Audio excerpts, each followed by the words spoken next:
All righty. Well, it's 11 o'clock, so I think we'll get started here. Hello, everyone. My name is Jody Brockman, and I'm a nurse here at North Kansas City Hospital, Meritas, in the Community Health and Wellness Department.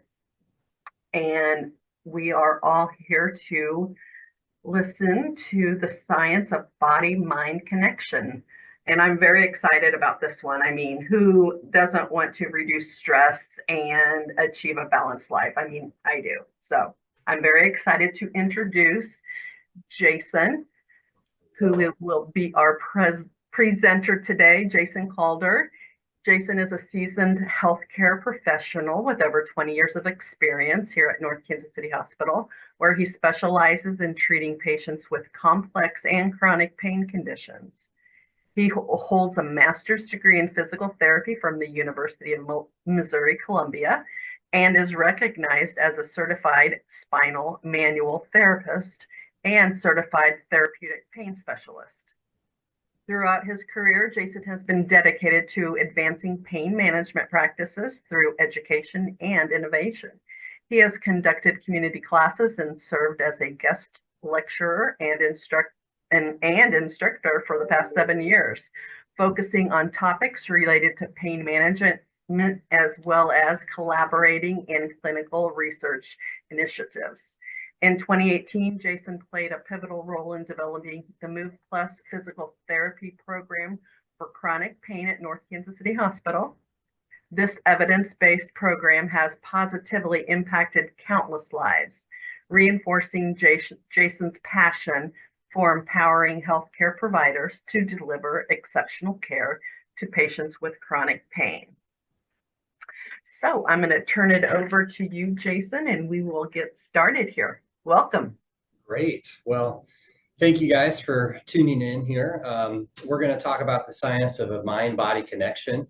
I'm a physical therapist, so that's where I start, is on the physical side. But pretty quickly in my practice, I realized that there is a connection here that we need to account for. And so this is going to be a very, it is scientifically based. It is based on the evidence, but we do want, we are going to make this connection between some things that I'm not an expert in. I'll just certainly point that out where we get to those things. So the objectives here, we're really going to talk about how your brain views your body. We're going to then talk about how your body affects your brain, and then what you can do to help both of those things, your brain and your body, working together. So this idea of our mind and our body as being two separate and distinct things, it is very typical. We'll hear things like, oh, that's, that problem's in your head, or that problem's, no, but this is a real problem that I have in my body. Like they're two separate things. And really, our body and our brain are always working in conjunction. They can't not. And so especially in my world, where I work with patients in sometimes most of my patients are in pain, but especially I focus in chronic or complex pain conditions, folks with those conditions. And so in pain, for example, pain is always real. It's always happening. Sometimes there's a physical reason for that, and that certainly plays in, but the pain is very complicated, and really our system is super complicated. So the idea that our pain system, this is actually our nervous system, back in the, I think 40s or 50s, a gal donated her body to science and actually dissected her nervous system. So this is an actual nervous system kind of laid out. This is actually on display at a museum somewhere. But yeah, really incredible. Over 45 miles of nerves that are laid out in our body, just incredible. So the idea that our system, I guess this idea that our nervous system, our body, and our mind work together in a bi-directional pattern. So that means that our mind affects our body and our body affects our mind. And so both of these things are working together. So we're going to talk about that a little bit more, how things work both directions. First of all, we are going, if you have questions, by the way, you can feel free to type those in the chat. There will be a time for questions at the end as well. But we're going to talk about the homunculus, which is kind of a fun word to say, try to work that into conversations today. But the homunculus is really the brain's representation of our body in the brain. So we have actual our areas of the brain that are specifically laid out for different parts of the body, and different parts of the body take up different space. So if you look at this illustration of the homunculus, you'll see like the foot is much smaller than our nose, and hopefully for most people that the opposite is true, right? Normally our feet are much bigger than our nose. In my case, it may not be, but but it's represented larger because our nose is actually much more sensitive than our foot is. And so the representation in our brain is actually much larger. This changes as well. So like, for example, with a professional violinist, their hand that does the fingerings for the violin is actually much larger represented in the brain than the bowing hand. And this develops over time so that they can more finely tune and feel how hard they're pressing and all that. Interestingly enough, a violin, if you ever played a string instrument, the pressure you put on the string over time develops, at first it hurts and for new violin players, and then pretty quickly your fingers become less sensitive to that touch. And yet, the more a violinist practices, the greater awareness is, the greater neuromuscular control, the greater sensation even the brain will have on that hand. So this is interesting because the fingers are less sensitive to pressure, and yet they're represented larger. They're much more adept at moving. They're much larger represented in the brain. So kind of this interesting juxtaposition between less sensitivity to pressure, but greater sensitivity in every other regard. So our brain is always changing this homunculus based on how it needs to. So our brain's view of our body, very much our body is in mind all the time. So we can kind of think of how our brain pathways work as like what we would call neurotags. And so this is one that I use with patients who are experiencing pain. This is what's called a pain neurotag. So when we have pain, you can see these different areas of the brain are very are lit up and utilized in a pain sensation. So it's more like, instead of pain causing one area of the brain to light up, in a pain neurotag, multiple areas of the brain are going to be lit up. And some of those areas, a lot of these areas are used for different things. So like our premotor cortex is going to be utilized, things that work on like memory and cognitive functioning is going to be utilized when we're having pain. So certainly our brain is really utilized when we're having a pain experience. But this goes along with other things as well. So like if we're doing something that's really cognitively tasking, our brain is going to be utilized in a large way for cognitive tasks, or very like learning how to play a violin. Well, that would be cognitively and neuromuscular taxing. That's going to involve a portion of our brain.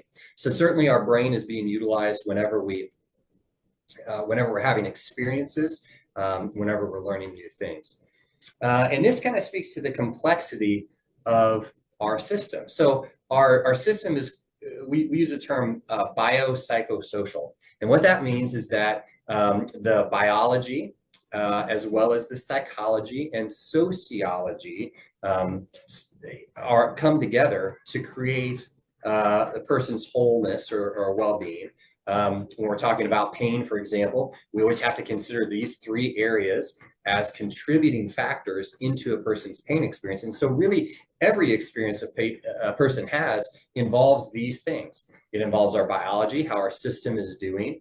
It involves our psychology, what we believe about what's going on, and things like stress and understanding and fear certainly plays into our experiences. And then the sociological side. So that's the society we live in, societal norms, things that are set up like insurance reimbursement, different things like that, and economic things can kind of play into that sociological side. So we have to consider these things when we're considering ourselves as like a whole person and the experiences we're having.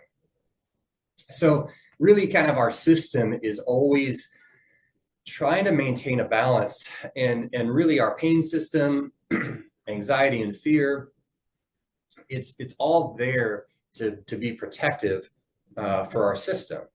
And so when we're talking about pain, for example, any credible evidence of danger to our body tissues can increase your pain, and any credible evidence of safety to our body tissue can actually decrease pain.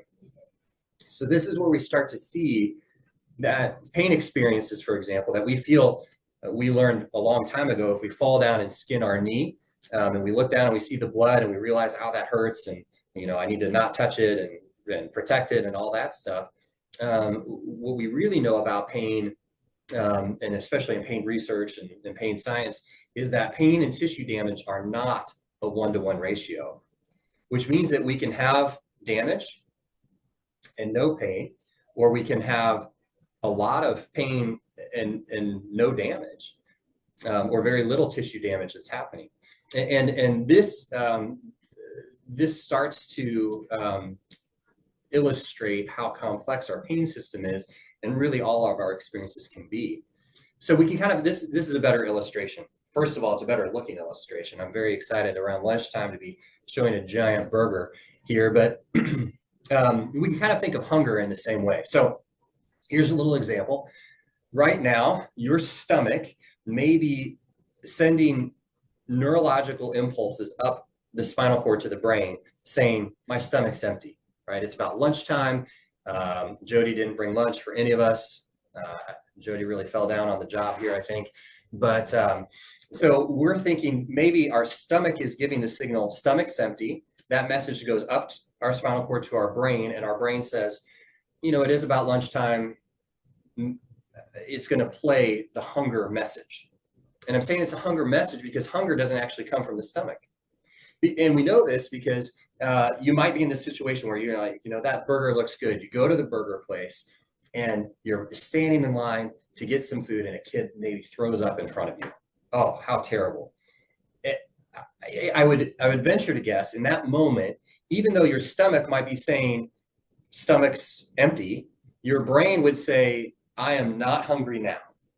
And I'm not hungry now because of various factors that have come into play, right? The things you saw and smell and see and all that has told you to not be hungry. So even though your stomach is still saying, we're empty down here, your brain says, no, not hungry, right? And the same thing might be true of, you've eaten a delicious meal and the waitress comes by with like the dessert tray. Like, would you like a dessert? And suddenly you're like, oh, well, I am hungry for dessert. Thank you. I didn't think I was until I saw that, right? Because you see the dessert, you smell the dessert, and suddenly you're hungry, even though your stomach might be giving you the message, your stomach is full. Your brain is saying, but I see that looks good.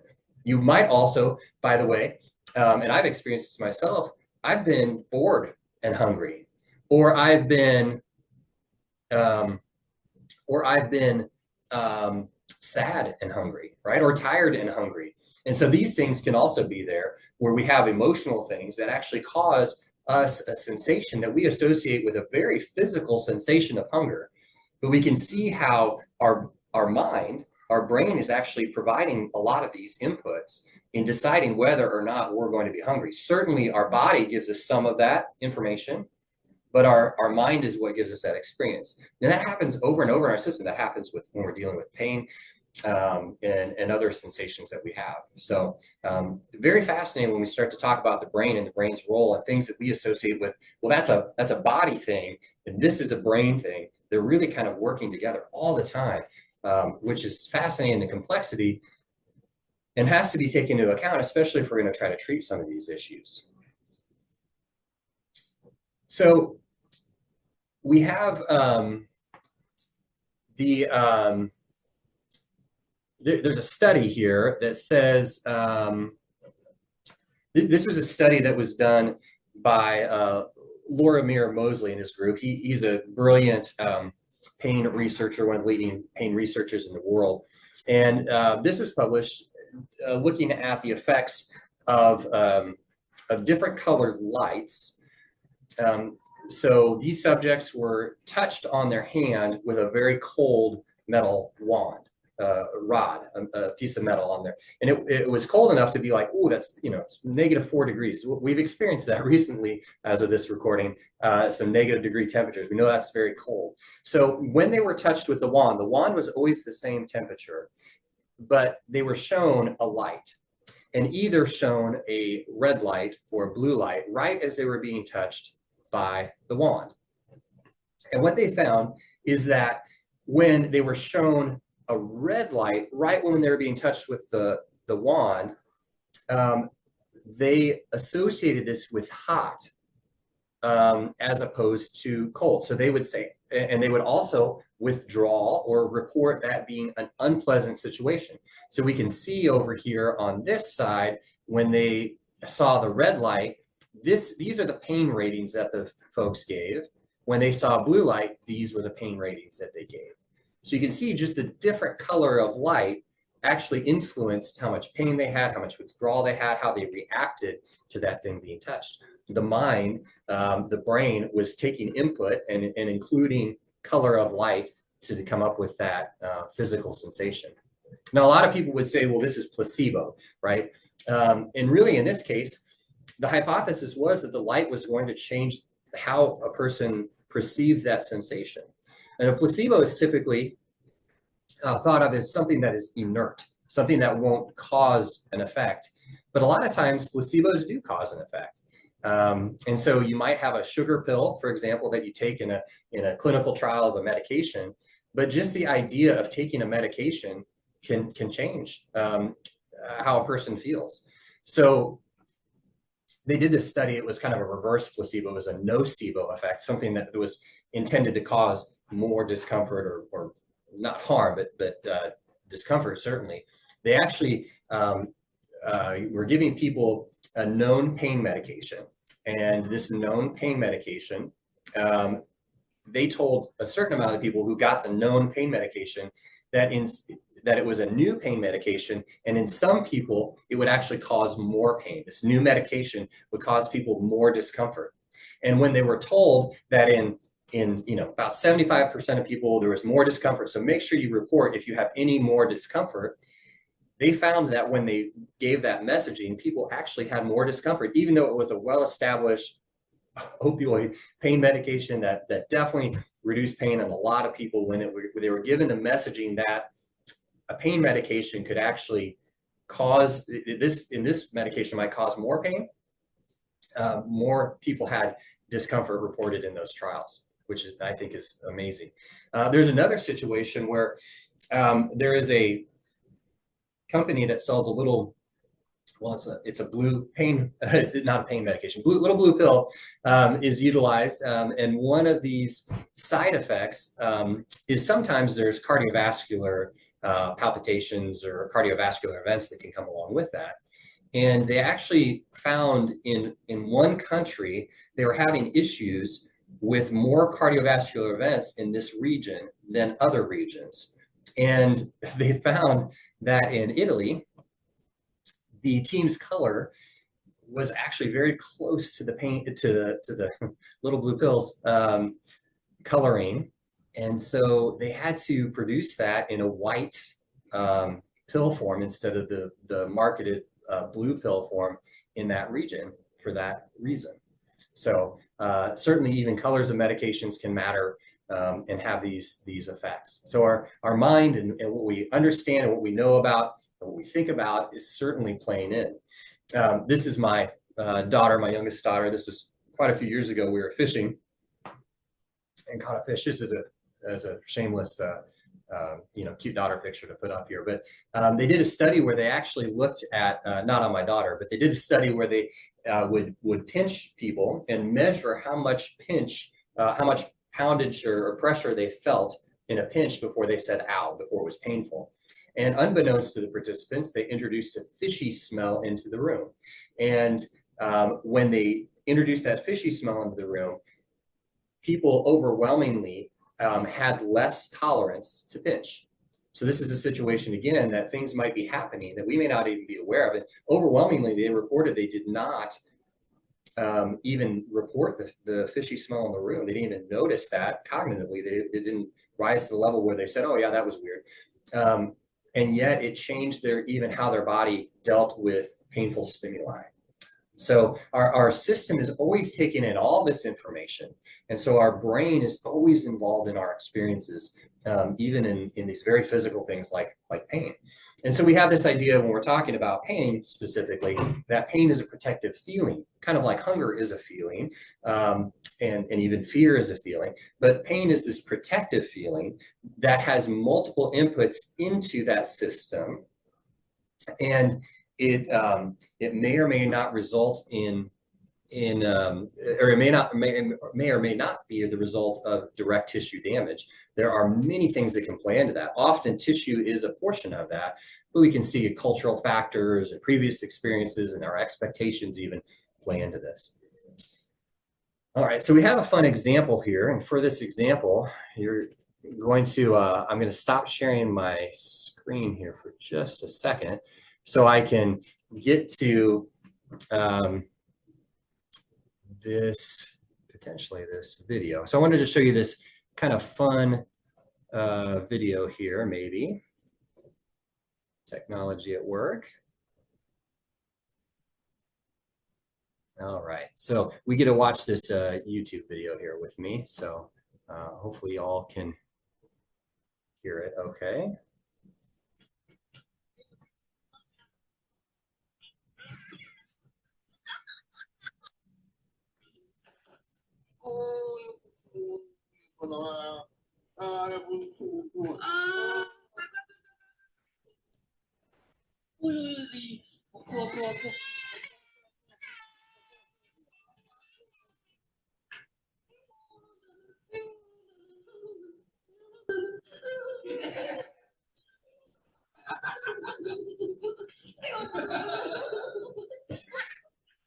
These poor kiddos, right? So we certainly see situations here where these kiddos have, we're getting, it's going to keep playing. We're getting a painful reaction here. Sorry, we got to make sure we turn off this other video here that's running in the background. So they were getting information into their system that there was a potential for danger or damage, and their parent knocking on the wall, and the parent's reaction was like, oh no, you're hurt. And the baby experienced this, a very emotional thing that they would normally demonstrate or associate with pain. So we can see that, again, there's multiple things that can play into that. It also makes me wonder if these kids have had their heads knocked into before. So we're going to skip past that because we just watched it. So, so our brain is really complicated and really involved in our system. And here's another way we can kind of look at this. This is a set of 3 lines here, and I would ask you to identify which line is longer. Just looking at it here, which line do you guys think is the longest? And if you look at that and you kind of make a guess, and we can actually see here that those lines are actually all the same length, even though the one with the 2 ends pointed out seems like it's much longer. This is a perception thing that our brain does. Illusions like this one, for example, when we look at this, you can see a lot of people will look at this and see an old lady. And some people will look at this and see a young woman. And I don't know what it says about you, which one I don't want to venture a guess, but you can see in this, if we're looking here, and this is this young lady's nose and her eyelash, and she's looking over her shoulder this way, this young lady. Or we can see the older lady, and this is her eyes, this is her nose, and she's looking down here, this is her mouth. And we can see this old lady looking down, right? Our eyes are naturally drawn to one or the other first. We can see the other, we might have to work at it, but our brain will actually jump to some conclusions. And so even our vision, even what we're seeing is based upon a lot of things that are going on with our mind, with our brain. So sometimes our brain can jump to conclusions. But one thing that I think would be pretty universal is that if we saw a lion in front of us roaring like this, especially if it wasn't behind glass or bars at the zoo, we might have certain feelings, right? What would some of those feelings be like? Probably our heart rate would jump up rather quickly. Our respirations, our breathing rate would increase. Our muscles would probably get really tense and ready to fight or run away, that fight or flight response. So our system in response to stress, like a lion, for example, will cause our body to react to that in a way to fight or run away from the lion. There are some people who will freeze, not the best idea, I think, when you're faced with a lion. So this is our stress system.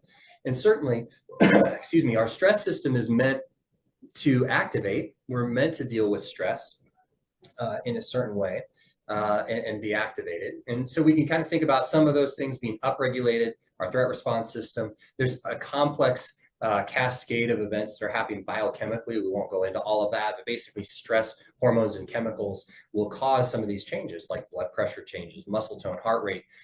Even our blood glucose levels will increase during that time because of stores of sugar that are dumped out in our system. Some things are going to be downregulated. So our digestive system, in a stressful event, our digestive system is not active, very active during that. In fact, you'll hear of some sports, some athletes and stuff who are before a big game or something, they'll actually throw up because their digestive system it's kind of stopped working because of all these other things that it's focusing on. Certainly our sleep system, if we saw that lion, even if we were sleepy, man, you are not going to be sleepy then.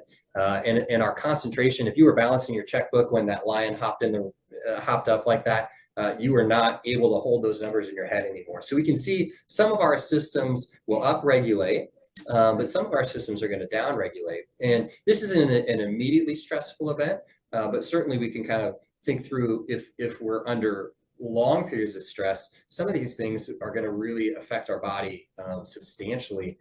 And can even lead to a spiral effect. We'll talk about that in just a little bit more here. Now, we as people, like I said, are meant to deal with stress responses, but we're kind of almost pre-wired to focus on problems greater or more easily than focusing on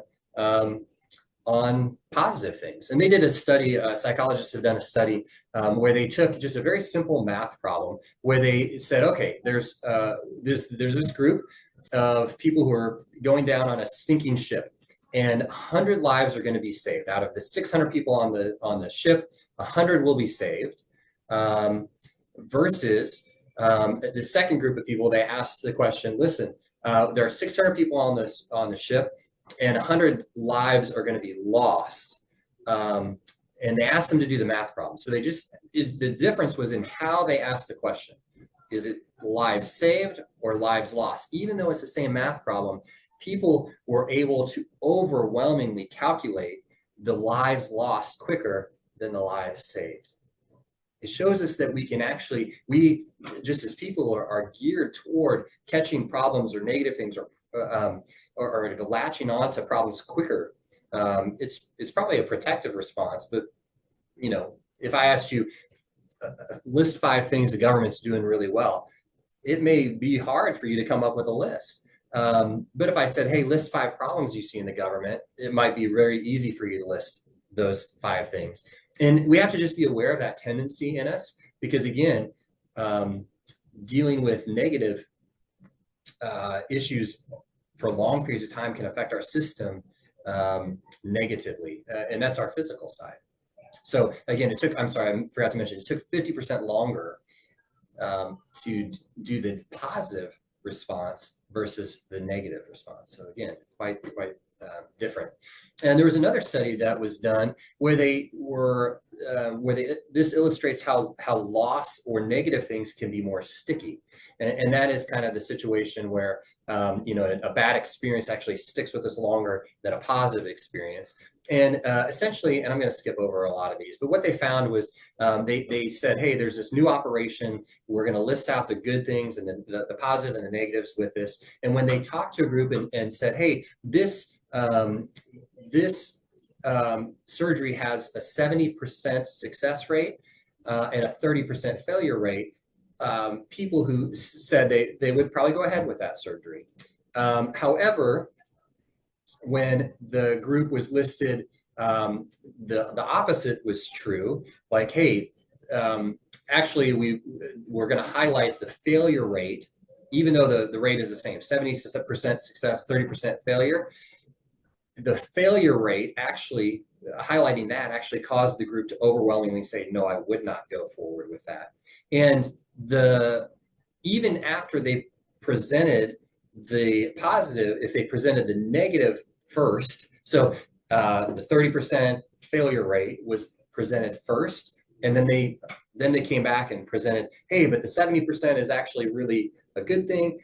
People held on to that, the negative side being explained, and so they decided they would probably not go through with the surgery. So again, negative events can be much more sticky and stay with us for much longer periods of time. We just have to be aware of that tendency for sure.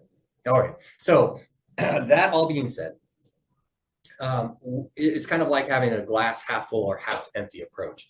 If we tend to have our glass half empty shifted toward the negative, our brain shifts toward the negative to protect us, kind of like that scale when the input says, maybe that light that's shining says this is going to be a more painful experience, or that fishy smell in the room, or whatever it is, or our thoughts or emotions even shift us toward the negative. Our brain shifts that way, and biochemically then we have responses that are more protective. So that decreases production of serotonin, opioids, cannabinoids. These are the feel-good chemicals in our body. And so if we're having a less production of those things, we can have more negative experiences, more pain. We can actually have more issues like depression and different things like that. So the things that cause physical stress or stress to our system can certainly be physical. Things like physical pain, injury, inflammation, intense exercise, overtraining, physical therapist that had you do too many squats or something like that, right? Can certainly cause stress to your system. But other things like illnesses or dysregulation of hormones or brain health or sickness can be a stressor for the system. Other stressors can be our nutrient availability or medications, and then our gut health. So these all can cause things that can cause our stress system to activate and need to be considered. And you can see there's a combination of both mental and physical things that are at play here. So, it kind of does beg the question, can chronic disease problems lead to mental health issues? And yes, people who have chronic disease issues, according to the National Institute of Health, are at higher risk of developing depression. And this can be because of the stress that goes along with the illness or the chronic disease, but also brain changes that can happen as a result of some of these pathological processes.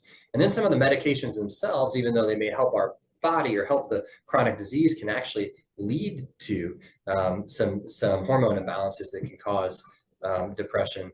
But then also family history are big contributing factors to that. Now, the research does suggest that people who have a chronic disease and depression tend to have more severe symptoms of both. We just have to take that into account. So if we're dealing with chronic disease, we have to be aware that we're much higher risk of dealing with depression. And then if we already have a pre-existing issue with depression, and then we get diagnosed with a disease or dealing with a chronic problem, we certainly want to be aware that that both can be affected by that. They play into each other. So I guess the next question would be, can chronic depression lead to chronic disease? And there has been a link associated in the literature that people who have depression are at a higher risk of developing certain chronic conditions like heart problems and diabetes, stroke, pain, osteoporosis, and even Alzheimer's disease. So we do want to understand that the mental side of things, our mind, and psychologically what we're dealing with can affect our physical body. And this, again, may be due to some challenges like being able to complete tasks that are good for us, like eating well and exercising.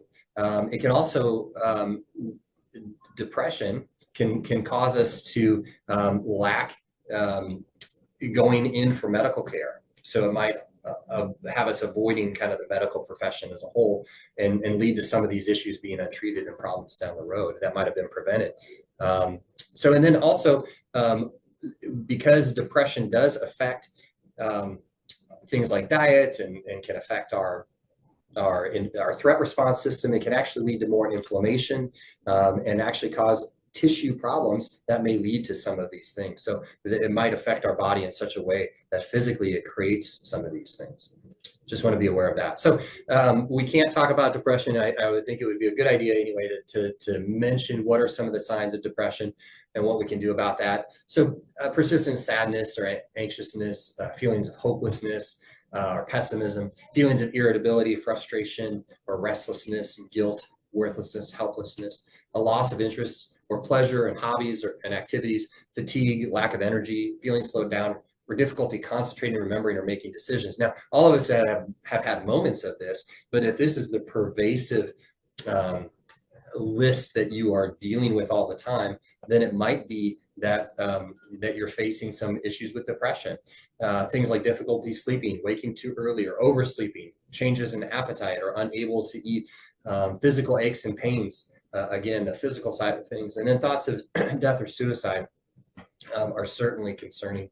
So, if you show signs of depression and they persist and do not go away, talk to a healthcare provider. This is really important that you do that. And again, we have the 988 Suicide and Crisis Lifeline, or the website that you can go to talk to somebody about that. But there are things that we can do about that. And we're going to talk about a few things that we can do if you're low level dealing with some of these things. And hopefully your health professional is recommending some of these things. And certainly not everyone who's depressed experiences all of these symptoms, and not everybody who experiences some of these symptoms is depressed, but we want to certainly maybe have that checked out. So I guess the question is, what can we do here? The biggest things that we can do, is to stay healthy, right? So things like sleep and exercise, our diet and mindfulness. Mindfulness is a meditative kind of thing that you can do and helps with relaxation. The positive framing, we'll talk about that in a moment. And even like a gratitude journal, spirituality, that means practicing some sort of faith can be good. And then also just thinking about our words really do matter. We'll delve into these things in just a moment here. So I first want to make the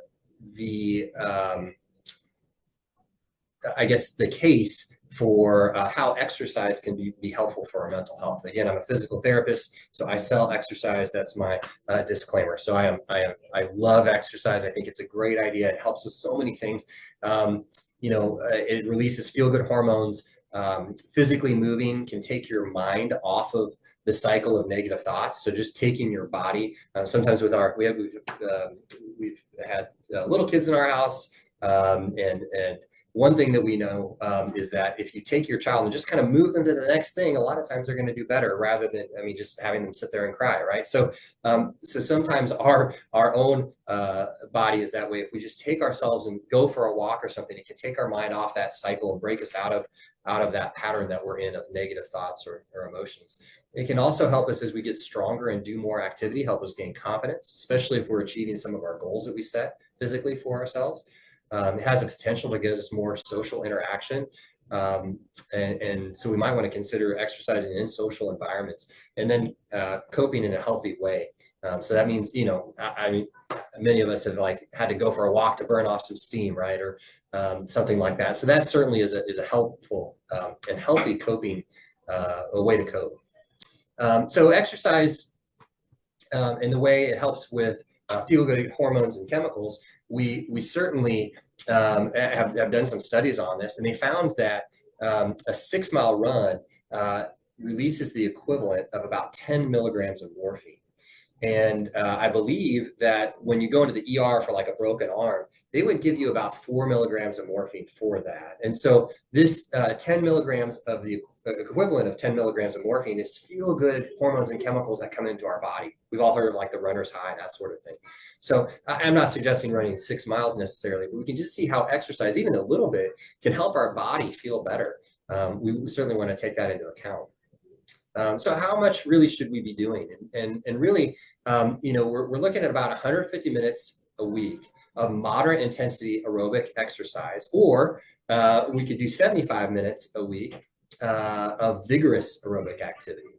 And a lot of times these are specific, like heart rate measures and stuff. But basically, if you thought, oh, I'm working out pretty moderately, or this is really vigorous, then you know which of those categories you're in. So the idea is to begin with short bouts, maybe 10 to 15 minutes, especially if you've not been exercising, but just starting off gradually and then ramping up as you're able to get those minutes per week. And then exercising more days of the week than not. So trying to get 3 or 4 days of exercise in is really going to be kind of the direction you want to go toward. But even a little bit of exercise can make a big difference. And I would say that not just aerobic exercise, but also strength training. So really focusing on like the major muscle groups and getting those muscles strong has been shown to be really helpful for our, not just our physical health, but our mental health. In the world of when I'm working with patients in pain, being stronger really does change things a lot. And there's a lot of research out there that shows that strength training can help with pain as well. So to get started with exercise, just find what you enjoy. If you're like, oh, I hate going to the gym, well, then don't go to the gym. Try to find another way. Maybe it's a class, an exercise class, or a downloadable video, or a video subscription service that you could get a hold of.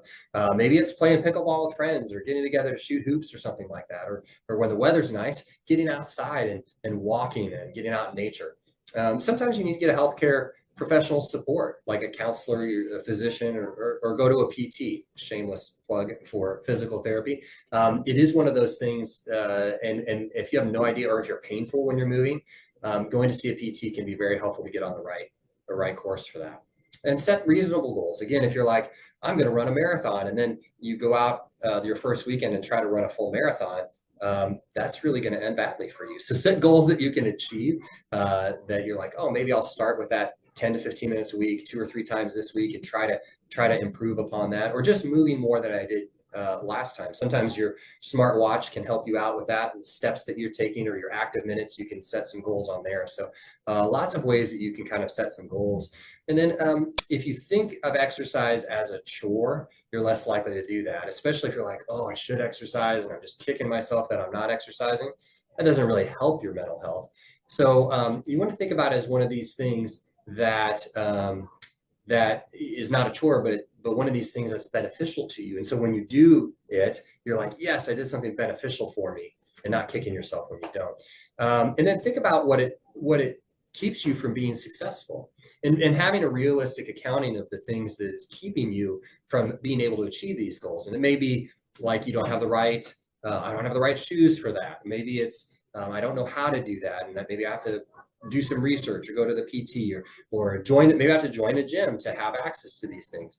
Knowing the barriers for yourself and how to do them. Maybe it's going to a gym, you have a transportation issue, you can't get to the gym. So then it'd be looking at how to do things in your home instead of going to a gym. So just think of what those barriers are for you, and how you can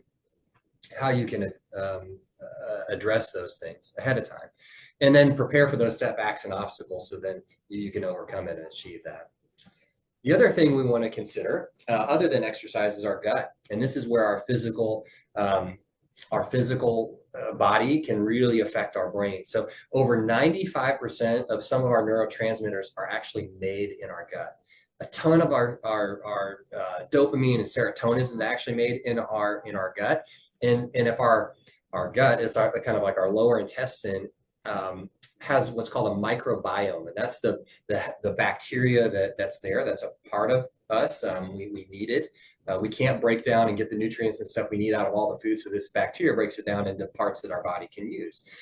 And the problem is they found that an unhealthy gut can contribute to an exaggerated threat response system. So that means that we don't have some of the regulators in place, and so our threat response system can go off. We also think that an unhealthy gut can actually lead to things like some depression and even some higher level cognitive changes that are happening, some mood disorders, and problems even down the road like Alzheimer's and dementia and those type of things if our gut is not healthy. So it is a kind of a big thing that our gut is healthy. And unfortunately, our standard American diet is abbreviated SAD diet, standard American diet. A lot of times processed foods, foods that are not nutrient dense, those tend to be pro-inflammatory. You can think of our gut, the bacteria in our gut is kind of like our lawn. And if we had some way to throw dandelion fertilizer on our lawn, we would get more dandelions growing. Whereas if we have a fertilizer that fertilizes the grass, then we get more healthy grass growing and less dandelions. And the healthy bacteria in our gut are what we want. And so looking into anti-inflammatory diets or healthy gut diets are really helpful. I'm not a dietitian. This is where I'm limited. So you can speak to a dietitian.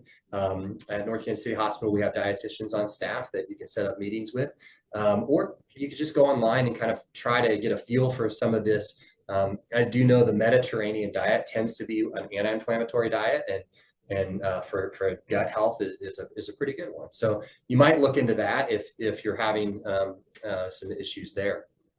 The other thing we want to consider is just how we think about things, right? How we, like, even the language we use. This is something I'm big on with my patients. If you've ever been a patient of mine, you know I'm careful with how we talk about things, because even in doctor's office, I mean, these are some pictures that we've seen in doctor's offices, and this idea of things bulging or tearing or bulging out, right? This one actually, when you squeeze it, it bulges out. Pretty cool, but gross. And certainly doesn't promote safety in this. Again, our system is very aware of words and visuals like this. So just even in how we talk about our own body, if we're always talking negatively about what's going on, or even how we're talking in our head about ourselves, really does matter. It can actually lead to these, if we're thinking negatively enough, we're seeing changes in how the biochemistry works in our brain, and again, that plays out physically. We're almost there, guys. So we're talking, another thing you can do on that list of things is mindfulness. This is a relaxation technique. It's listed as I guess defined as a state of active, open attention to the present. This state is described as observing one's thoughts and feelings without judging them good or bad.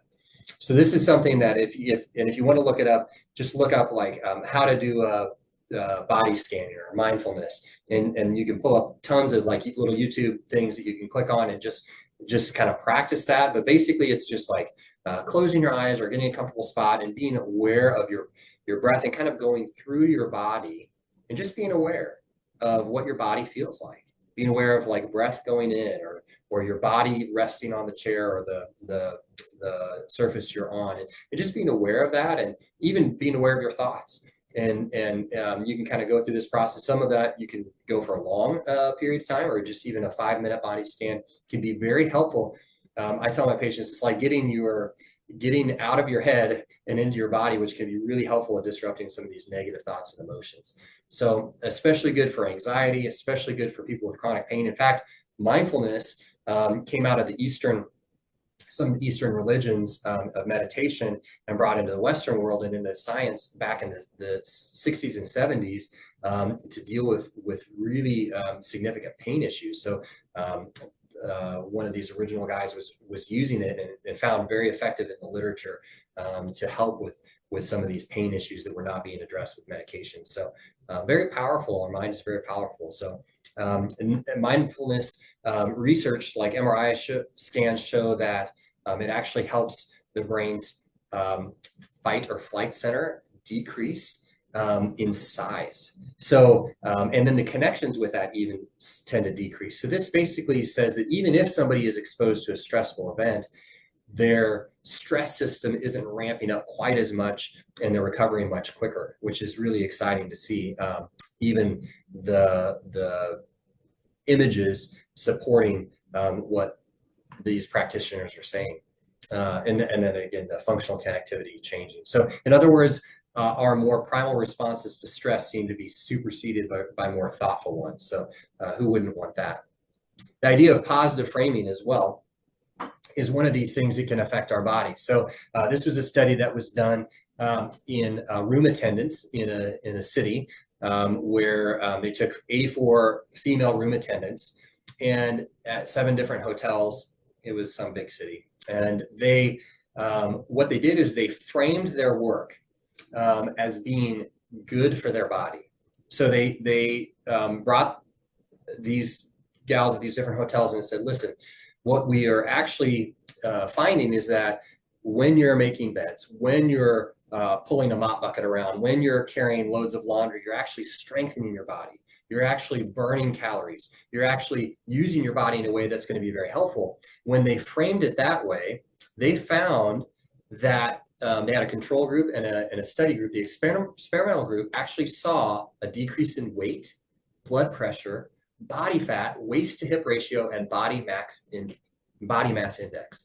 So these gals who had a positive framing saw a physical effect from that.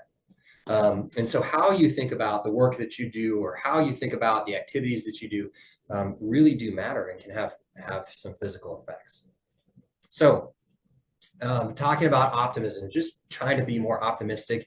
It protects against anxiety. It's almost like anxiety, again, practicing optimism can lead to situations where even if you have stress, it doesn't snowball out of control.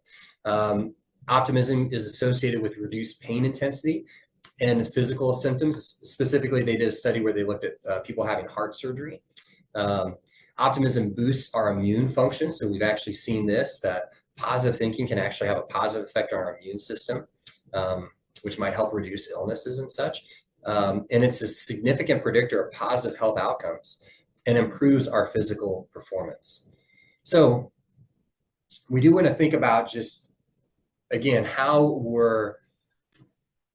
our system is always weighing out this idea of like threat versus safety. And if we are tending to tip our scale toward threat, we're going to have a much more protective response.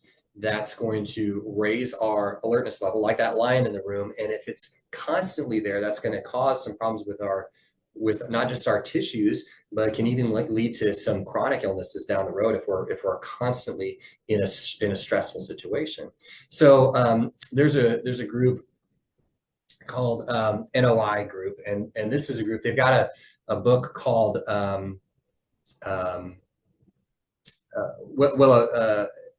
they've got a concept, I guess you'd say, that's this idea of DIMS and SIMS. And DIMS are danger enemies and SIMS are safety enemies.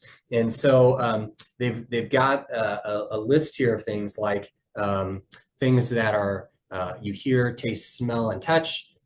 This is by Butler and Mosley, by the way. This is like a pain explained book. Excellent, by the way. So this is the second thing are things you do, things you say, things you think and believe, places you go, people in your life, things happening to your body. And in these areas, you can have things that are more danger producing or more safety producing. So things you see, hear, smell, taste, and touch. It's like going to the dentist. The thought of a drill or something, right, might be a terrible situation, but you might also think, okay, when I've had good experiences, maybe at my physical therapy clinic or with my dentist, and that thing can be a safety, create safety in you. So it's good to kind of recognize these categories and how you might be able to intentionally seek out things that create safety. You can think of these as like bucket fillers, right? Things that make your system feel better and intentionally go after those things. If you're always hanging around negative people, for example, having some positive people in your life that might build you up might be a very good thing. Or having some places that you go that are your happy place, right? That you're able to go to get refilled and rejuvenated. I know getting out in nature for me is always one of those things. So there are things that you can do that are going to help tip your body's scale toward more safety. And when you're at more safety, your mental health and your physical health are going to be in a much better situation. So I would say in closing here with my presentation, there are many things that we can do to help our physical and mental health. Remember, getting enough sleep, eating the right foods, and exercising, just being healthy in general is going to vastly put our mental health on the right track. But then using our mental health, how we think about things, what we dwell on, those things, how we think is going to affect our body as well. And so I would say, let's do both. Let's try to maybe come up with a thinking plan, look at how we think, look at the things that create safety in us, and go after maybe more of those things and try to put negative things aside, or the things we can't control aside. Maybe do some relaxation, some mindfulness, but also work out and get our bodies moving. And I feel like even if you don't feel like it, you get your body moving, you're going to do much better in general.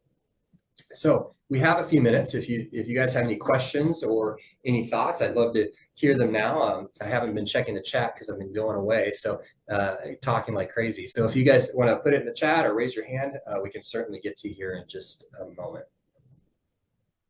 Wow, that was great, Jason.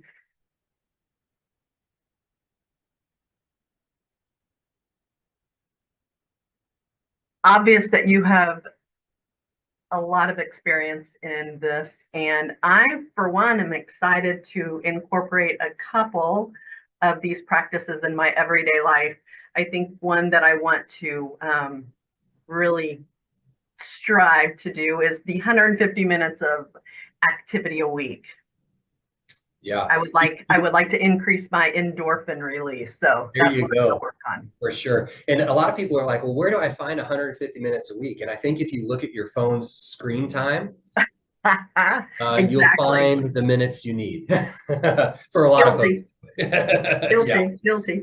And also you mentioned you're not a nutritionist, you're not a dietitian, but I will be sending the link out to this presentation, and also a link to our YouTube website where this will live. And there are many nutritional offerings that North Kansas City has put out there. I know one that comes to mind is probiotics and gut health. I watched that a few weeks ago, and it was great. So I think that would feed right into what you presented today, Jason. Yeah. Brilliant. We've got some wonderful dietitians, and again, some of those things, generalities, like general recommendations are good, but there are times, especially if you've been dealing with some specific health issues, or you're dealing with something and you've tried diets and they haven't worked for you, like certain diets. Really, we're not talking about diets.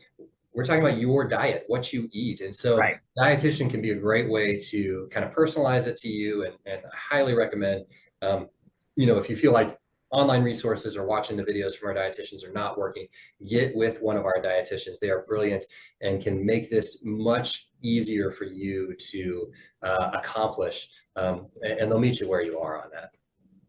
Right. And if you're interested in getting a consult with a dietitian, just talk to your primary care physician. They can send a referral over. And then the dietitians can look into it to see if it's something that's covered with your insurance. And that would be a great thing for you. Yeah. Jody, we were also mentioning before the podcast started just about our direct access we have for physical therapy as well. And I'd be remiss if I didn't mention that in Missouri, you can now go to a physical therapist without a physician's referral. Now, there are some insurance qualifiers to that. So you can call a physical therapist office and see about what your insurance requires. But a lot of times you're able to go to a physical therapist without a physician's referral to start the ball rolling on this. And physical therapists are great, again, at helping teach general health and wellness, but get you established on an exercise program. If you find like, man, this is just daunting, I don't know where to start, or I've got some physical limitations that really have held me back from exercising, I would say, you know, it's best to talk to your physician. But if that appointment's months from now, maybe get to see a physical therapist first and get the ball rolling there. Yeah, excellent information. And if anyone has any questions, you can feel free to email myself or Jason, and I know we'll be more than happy to help walk you through that process. So again, it doesn't look like there's any questions. You were just so thorough with your presentation. Nobody wants I think to everyone's just anymore. Absorbing all that information. It kind of came fast, but yeah, No, our mind is great. amazing, and the more and more I learn about how we're made, it's just incredible. Our brain and our body working together, and when things are working, it's great. But man, things that we face and setbacks in our environment all kind of play in, and sometimes we see problems, and so we have to address it kind of head on with our using our mind and our body together. So I just encourage people to take steps toward wellness. Right. Be proactive out there. Absolutely. Okay. Well, thank you so much, Jason. We hope to have you present again. I know this isn't your first time presenting for us, so thank you again. And everyone stay safe out there and warm. We'll talk to you soon. Thank you. Bye-bye.